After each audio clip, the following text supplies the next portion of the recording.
नमस्कार दोस्तों, स्वागत है आप सबका। यहाँ पे हम एनटीपीसी के क्वार्टर 3 रिजल्ट और जो डिविडेंड है इसके बारे में जल्दी से जान लेते हैं। और खास करके एनटीपीसी के कुछ ऑनगोइंग ऐसे प्रोजेक्ट्स हैं जिसके बारे में आपको जान लेना काफी ज्यादा जरूरी हो जाता है। देखिए, हम क्वार्टर 3 रिजल्ट की अगर हम बात करें तो आप देख सकते हैं स्क्रीन पे कि जैसा एनटीपीसी के थर्ड क्वार्टर का रिजल्ट आया है, यहाँ पे इनका जो नेट प्रॉफिट है वो 3% से बढ़ गया है। मतलब पिछले साल में सेम क्वार्टर 3 रिजल्ट में जो इनका 4,571 करोड़ का नेट प्रॉफिट आया था, वो इस साल के क्वार्टर 3 में 4,711 करोड़ का है, जो कि पिछले साल से 3% ज्यादा है, जो कि काफी अच्छी बात है एक पावर सेक्टर से बिलोंग करती हुई पीएसयू कंपनी के लिए। एनटीपीसी इस समय गवर्नमेंट की सबसे बड़ी थर्मल एनर्जी प्रोड्यूस करने वाली जो कंपनी है वो है। इस समय जो एनटीपीसी की जो सब्सिडरी कंपनी है एनटीपीसी ग्रीन, वो से भी आपने लिस्टेड होते हुए देखा है, जिसका शेयर प्राइस 113 रुपए के आसपास चल रहा है। और एनटीपीसी ग्रीन के भी बहुत सारे ऐसे प्रोजेक्ट्स हैं जो आने वाले समय में इस शेयर प्राइस को काफी आगे ले जाएंगे। लेकिन हम यहाँ एनटीपीसी के बारे में और चीजें समझते हैं। जिनके पास भी एनटीपीसी का शेयर है उसे इस क्वार्टर 3 रिजल्ट से काफी ज्यादा खुशी मिली होगी। प्लस इसमें हम इसकी जो रेवेन्यू की बात करें, यहाँ पे एनटीपीसी का क्वार्टर 3 का जो रेवेन्यू है वो 41,352 करोड़ का आया है। अब 41,352 करोड़ का जो रेवेन्यू है उसके ऊपर 3% ऊपर होता हुआ जो प्रॉफिट है, ये काफी ज्यादा अट्रैक्टिव बन जाता है। खास करके ऐसे क्वार्टर में जहां पे बिजली की डिमांड थोड़ी कम होती है, क्योंकि जो आधे भारत में जो विंटर सेशन चलता है इसके वजह से जो इलेक्ट्रिसिटी की डिमांड है वो काफी कम हो जाती है। जो पिछला क्वार्टर का रिजल्ट था जहां पे इसका रेवेन्यू 39,455 करोड़ का था, तो वहां से ये 5% जो रेवेन्यू है ये बढ़ता हुआ दिख रहा है। और प्रॉफिट जैसा कि मैंने बताया ये भी 3% बढ़ रहा है। तो ये कंपनी के बैलेंस शीट के लिए काफी अच्छी बात हो जाती है। पे क्वार्टर 3 रिजल्ट के साथ साथ कंपनी ने डिविडेंड भी डिक्लेयर किया है, यानी कि 2.5 रुपए पर शेयर का कंपनी ने डिविडेंड डिक्लेयर किया है। एनटीपीसी का आपके पास जितने भी शेयर होंगे उस पे पर शेयर 2 रुपए 50 पैसे का आपको डिविडेंड मिलेगा। ये जो डिविडेंड की एक्स डेट है ये 31 जनवरी 2025 को फाइनल किया गया है। मतलब 31 जनवरी 2025 तक जिसके भी डीमेट अकाउंट में एनटीपीसी के शेयर्स रहेंगे उसे पर शेयर 2.5 रुपए का डिविडेंड मिलेगा। यहीं पे हमने जो एनटीपीसी का रेवेन्यू और प्रॉफिट देखा, अगर ये आपको अच्छा लगा तो और भी कई चीजें हैं जो आपको अच्छी लगेंगी, जैसे कि एनटीपीसी का एबिटेटा मार्जिन, जहां पे अर्निंग बिफोर इनकम टैक्स और जो डिप्रिसिएशन होता है और जो कंपनी के एक्सपेंसेस होते हैं, ये सब के बाद जो कंपनी का जो प्रॉफिट होता है, वहां पे अगर आप एक चीज देखेंगे तो ये पिछले एक साल से 20% बढ़ा है। जहां पे कंपनी का एबिटा 9,200 करोड़ का हुआ करता था, इस साल बढ़ करके 11,960 करोड़ का हो गया है। तो ये एबिटा जो कंपनी का होता है अर्निंग बिफोर इनकम टैक्स का, ये भी काफी अच्छी तरीके से बढ़ा है। तो ये भी कंपनी के लिए अच्छी बात है। और सबसे सही बात आप ये देखिए कि इस समय जो मार्केट की गिरी हुई स्थिति है, वहां पे जो कंपनी का शेयर प्राइस है वो 448 रुपए के अपने ऑल टाइम हाई से लगभग 30% टूटा हुआ है।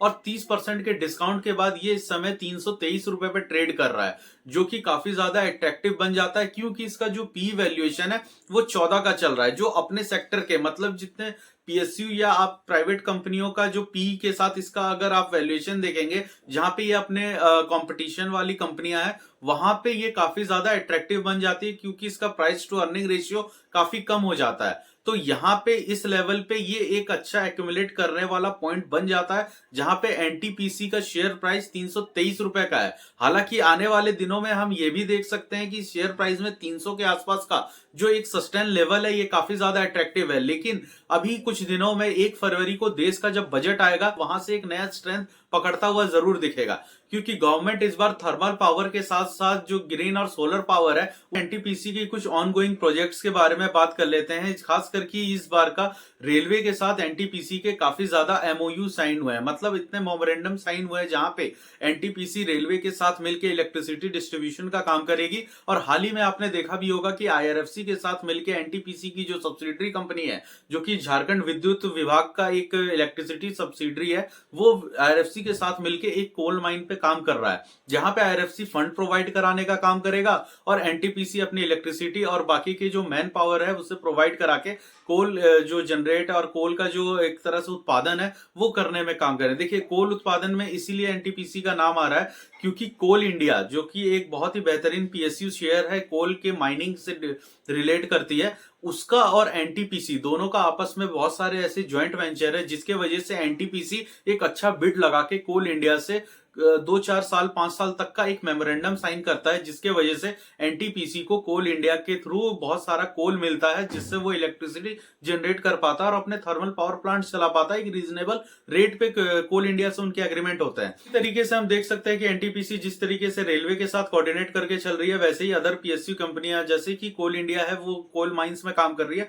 तो इसने कोल इंडिया के साथ मिलकर पिछले साल से और इस साल में अगर हम पिछले साल का डाटा देखें तो 8.9 मिलियन टन इन्होंने कोल का प्रोडक्शन करा था, जो कि इस साल बढ़ करके 10.98 मिलियन टन हो जा रहा है, जो कि काफी ज्यादा मतलब ये चीज दिखाता है कि साल दर साल इन्होंने अपना जो कोल का प्रोडक्शन है उसे बढ़ाया है। हम ये भी देख सकते हैं कि इस कोल प्रोडक्शन से जो इलेक्ट्रिसिटी जनरेट हुआ उससे इन्होंने पिछले साल में 89.89 बिलियन यूनिट्स का जो इलेक्ट्रिसिटी है उसे प्रोडक्ट किया, जिसे इस साल बढ़ा के 91.92 का जो बिलियन यूनिट्स जो इलेक्ट्रिसिटी है वो इन्होंने प्रोड्यूस किया। मतलब पिछले साल से काफी ज्यादा प्रोडक्शन हुआ। और एक चीज ध्यान देने वाली ये भी बात है, जो कंपनी का प्रॉफिट और रेवेन्यू दोनों बढ़ के इसलिए आया क्योंकि इन्होंने अपना जो इलेक्ट्रिसिटी डिस्ट्रीब्यूशन का जो टैरिफ था, टैरिफ प्लान जिस रेट पे ये बेचते थे उस रेट को भी इन्होंने करीबन 4% तक बढ़ा दिया था। ये सब कुछ ऐसी चीजें हैं और जो कंपनी की तरफ से और कंपनी के मैनेजमेंट की तरफ से उठाया हुआ कदम है, जो कि एनटीपीसी के रेवेन्यू, प्रॉफिट्स को और अर्निंग को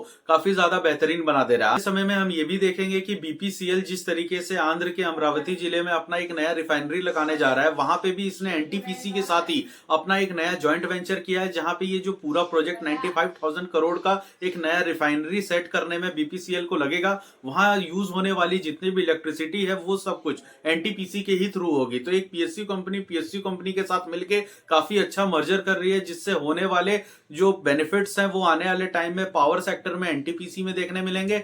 बाकी आपको अगर बीपीसीएल के बारे में बहुत ही बेहतरीन जानकारी चाहिए तो हमारा एक वीडियो है, उसे आप डिस्क्रिप्शन में लिंक मिल जाएगा, आप बीपीसीएल पे बने हुए इस वीडियो को देख सकते हैं। और आपको आईआरएफसी के भी बारे में एक अच्छी डीप नॉलेज चाहिए तो आईआरएफसी वाला भी वीडियो आपको डिस्क्रिप्शन में मिल जाएगा। साथ ही साथ ये भी बता दूं कि बीपीसीएल ने भी अपने थर्ड क्वार्टर के साथ 5 रुपए पर शेयर का डिविडेंड अनाउंस किया। अगर आप वो full detail video with quarter results के सारे डिटेलिंग्स देखना चाहते हैं तो डिस्क्रिप्शन में लिंक मिलेगा, आप उस वीडियो को देख सकते हैं। तो दोस्तों ये तो रहा एनटीपीसी के रिगार्डिंग एक छोटा सा अपडेट। अगर आपको ये अपडेट्स अच्छे लगे तो आप इस वीडियो को लाइक करें, चैनल को सब्सक्राइब करें। दोस्तों मिलते हैं अगले वीडियो में और भी इंफॉर्मेटिव न्यूज के साथ। नमस्कार।